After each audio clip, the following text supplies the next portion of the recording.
AG fans, here is episode 5 of my Godzilla dissection, and coincidentally, this is also the 5th entry in the Godzilla series, Invasion of Astro-Monster, also known as Godzilla vs. Monster X, also known as Monster Zero, and known in Japan as the Great Monster War. And Great Monster War, I actually like that Japanese title. Usually it's something like Great Decisive Battle Between 5 Monsters, overly long, but Great Monster War is pretty simple and sounds pretty nice. Maybe I should have just kept that. But yeah, like I was saying, this movie is great. It's one of the classics, came out in 1965, and it came right after Ghidorah the Head Monster, which was a pretty hard act to follow. So, how does this movie compare to a legend like Mothra vs. Godzilla and Ghidorah the Head Monster? So, as many people may or may not know, this is the first Godzilla film to introduce aliens into the plot, and definitely would not be the last. And also, this the same plot line you see in this movie will be carried on in many other Godzilla movies, not just in the whole trope of aliens, but also the whole pretending they're on our side and then later betraying us type of thing, which is seen quite a bit later on in certain films like Godzilla vs. King Ghidorah, Godzilla Final Wars. But this is where it all started, and like I was doing my Godzilla vs. King Ghidorah dissection, this movie has a lot of connections, or I don't want to say connections, but similarities to Godzilla vs. King Ghidorah, which I find really interesting, and that's kind of how they both fit in their individual timelines. Around this time, Godzilla was just coming down off the serious nature. Only a year ago, in 1964, in the early part of 1964, around I think April, they had Mothra vs. Godzilla. And that film was very seriously toned. Godzilla was definitely the villain of that film. And then everything changed though with Ghidorah the Head Monster, where Godzilla was now at least somewhat on our side. At that time, he's still more of an anti-hero. In that movie, Godzilla still kills, and is overall still something to be feared. And then now, here moving on, this movie is Godzilla's still in a transition point between being a hero and being a villain.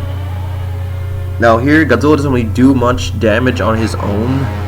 He's more under the control of the aliens, and we finally isn't. He's basically on our side, but they still fear him, and it's a problem. Now, Godzilla does still act a little more human in this one, in a few very campy scenes. You know, the Godzilla shave, him dancing, and Godzilla boxing around a little bit. But for the most part, though, this one actually tones down a little bit of the cheesiness we saw in the last one, Ghidorah the Head Monster.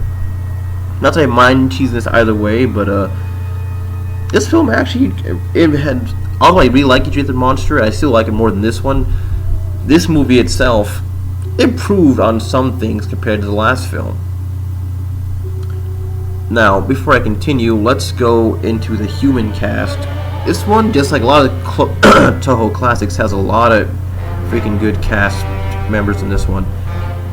You have Akira Takarada, the always very hot Kumi Mizuno, has a very tragic story.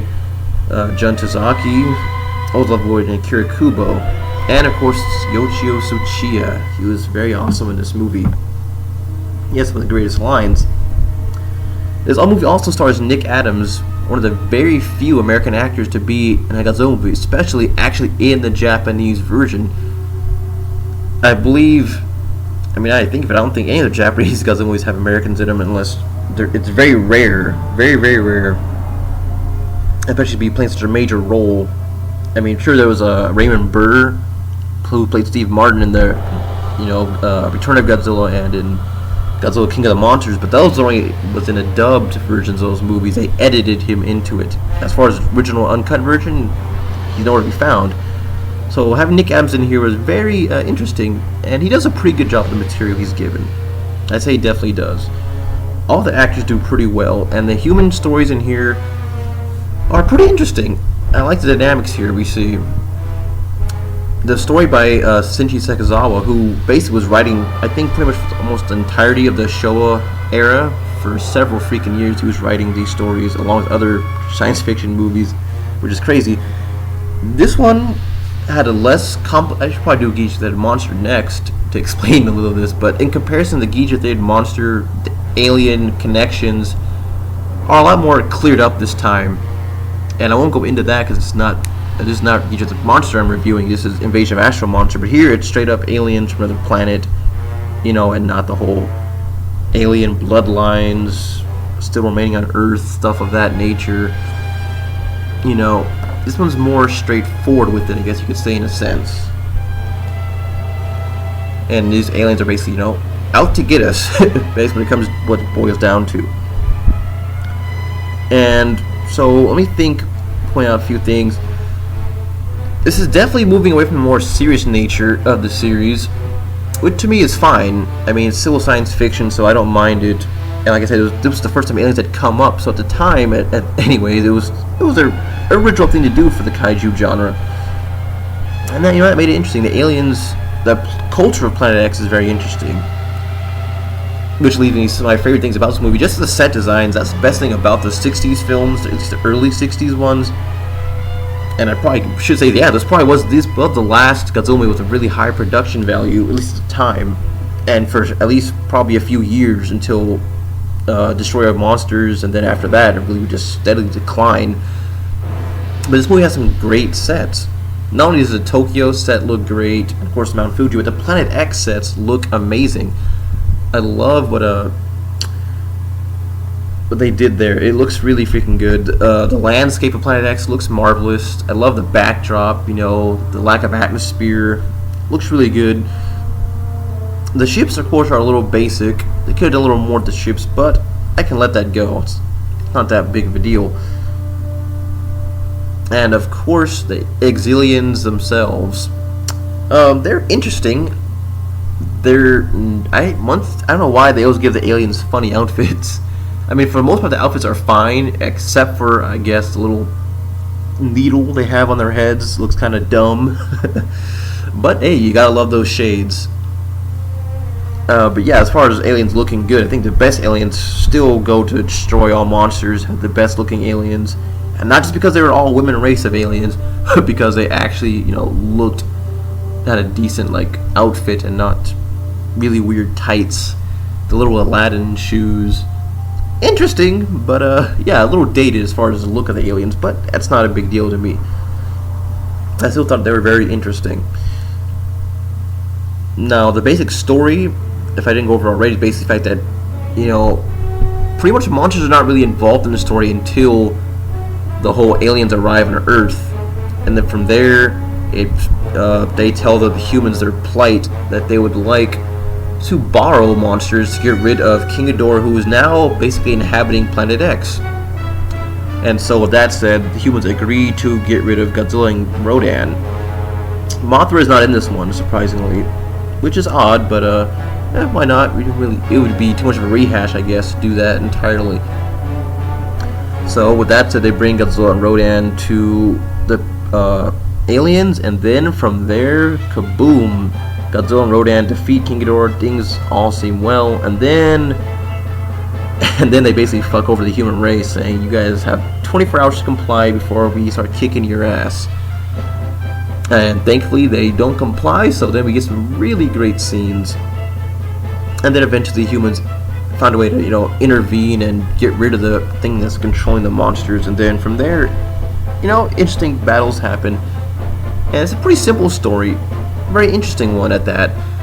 This is another one that takes a little while to get where it's going, in a sense, but I enjoy the ride along the way very well, because we have the whole, especially because of Nick Adams and Kumi Mizuno's love story really drives the story and makes it interesting, because it turns out that Kumi Mizuno is actually one of the aliens, which was a great plot line. It really was one of Shinji Sekizawa's better writing moments. Really added that whole twist of her being an alien, you know, and then she had to choose. And unfortunately, it doesn't end well. She is killed. But, however, that was pretty awesome regardless. And I'm glad they took the effort to do that. As I noted way back in my Godzilla-thon, up until Godzilla 2014, this was the only Godzilla film that had any on-screen kissing, even though it only lasts for a second. I think it's important to note that. Will we see more in the future? Maybe so. In any case, very interesting human characters. As far as the aliens plot goes, I think for this first time, they did it very well. The plot actually made a lot of sense. Yeah, Alien's weakness beats me how the hell that works, but hey, if it works, it works. And at least it made sense that they tried, be sneaky about it, unlike in Final Wars, where it made no sense why they bothered sneaking around. In any case, done very well for a 60s monster movie. Now, I think one thing I should get into, probably the monsters. This movie has a very different Godzilla suit than 1964. 1964 saw the birth of one of the best Godzilla suits and one of the most popular of all time. Now, during the latter end of 1964, they replaced the eyes, which to me was not a good move at all, and brought down the look of the suit to me a bit. And then this one decided to bring in a new suit altogether. 1965 Goji is a very good-looking suit. It has more simplified legs, which I'm still a fan of. And overall, I still like this look for Godzilla. It's a very interesting look. And of course, in this one, unlike the last film, I know one of the major complaints, not major complaints I guess, but one of the budget quarrels of last movie people could nitpick, that the last film, Godzilla's breath did not look very impressive at all. In fact, not since the 1954 film has Godzilla had the little steam breath, which then made sense. They were still experimenting with it, but by 1964, it was already established in Mothra vs. Godzilla and King Kong vs. Godzilla. Godzilla's breath was blue, and it was like a flame, kind of like a flame ray type thing. And then Ghidorah their monster for budget issues, because the Ghidorah had to go backwards with that and give him the steam breath. But in this film, they give him back his standard blue breath, and it looks really cool. Godzilla's breath, I don't think it would look this good for the rest of the series, I don't think. Except for maybe in a few short ones, like Godzilla vs. Sea Monster. His breath looked pretty good in there too, but just not as good as here. Here it's very thin, and has a lot of white in it to really make it look really cool. Instead of later on, it kind of looks a lot more lazy. And even though it is bigger breath later on, I prefer this breath. It looks really cool. Reminds me of the GMK breath. Really short. I mean, not very wide. It's very thin, but it looks powerful. Rodan still just looks nowhere near as bad as he would look in 1968. But as I said before, Rodan was on a steady decline. The best version of Rodan in the show era was in 1956 in his own film. In 1964, Rodan, he looked alright. And here's basically no different. He still looks pretty good. I mean, if I had to be honest, he looks a little better than he did in 1964, but I think that's only because they don't do as many close-up shots of Rodan in this movie. Almost all the shots of Rodan are him flying around, which for better or worse works out quite well. And King Ghidorah, of course. King Ghidorah is pretty cool in this movie. In this movie, for whatever reason, I'm assuming that aliens captured King Ghidorah. It's not really explained, but I'm assuming they captured him and then it will become another ploy. King Ghidorah being under the control of aliens, they take control of him, and then there you go. He's, fighting for aliens. But King Ghidorah, despite all this, King Ghidorah looks really cool. And yeah, that's some things that always drew me to the old films. King Ghidorah looks so freaking amazing. Oh, whoops, sorry about that. King Ghidorah looks really good. You gotta love the classic roar. I'm so mad it never brung back the classic, the shriek. I believe a Toho, I forget which person it was, I believe Honda described it as like ringing of bells, which yeah, it kind of does. And it's a very interesting roar, and I never created anything quite like it since. King Ghidorah has always been my favorites, and in this movie he really shines. He looks amazing. He gets some of the best city destruction scenes. He looks really imposing. So now that I covered the three monsters, let's go into the fact that the action in this movie, there are about the action's basically split up into three main sections. There's a first bit of action where they get to fight on Planet X, which is really great. Short fight, but it works really well. The energy of the fight is really good. The second main destruction action scene is basically, the three monsters really just cutting loose and just really smashing the hell out of Tokyo. And it looks really good. This is back in the prime of city destruction. We wouldn't see destruction like this again until, once again, Destroy All Monsters. After this, they would move to the Island films, which, to me, well, I'll get to those later on, because you have to review those on their own. They're quite different than these ones, the Honda films. But, yeah, the scenes look really good. Destruction is great. The sets look really good. And we didn't get that much of that in the last movie. The only monster who really destroyed any towns in the last movie was King Ghidorah, but here everyone gets a piece and it looks great. Now this film does use stock footage, but the thing is use stock footage from Rodan, of course, for some of Rodan's scenes, but the thing is here, it's expertly used and in very small quantities. So that way when they actually use scenes from Rodan, you cannot tell. I mean, for God's sake, it's so expertly done, if I want to use the word expertly done, but it's so well done that they don't even show a full body shot of Rodan from 1956. It would be too obvious. That version of Rodan looks very different than one in 1965. So instead, we just focus on the close-ups of his feet when he's crushing the trains, and then, of course, the city getting blown to bits by the wind. See, that is very tolerable and a nice use of stock footage. Unlike later on in massacres like Godzilla vs. Gigan, where it would switch between day and night, the Godzilla suit could look very different, and all kinds of horrible things were happening by the time you got to the early 70s as far as stock footage goes. But yeah, the city destruction in Tokyo getting leveled was freaking awesome. And then we move to the final piece where it's a two-front war. On one side, the humans, after getting their ass kicked by the Exilians, finally figure out how to beat them with the A-Cycle light ray, which disrupts their control of the monsters. From there, A-Cycle light rays look pretty cool, and they look a lot like the major tanks that would come out in War of the Gargantuas, but they're not actual weapons for that. Attacking monsters. They just disrupt the magnetic, what do they call it, the magnetic beams, or whatever that control the monsters, which was interesting. And then once that side's taken care of, then the humans actually unload a barrage of tanks on the Exilians, which was pretty awesome.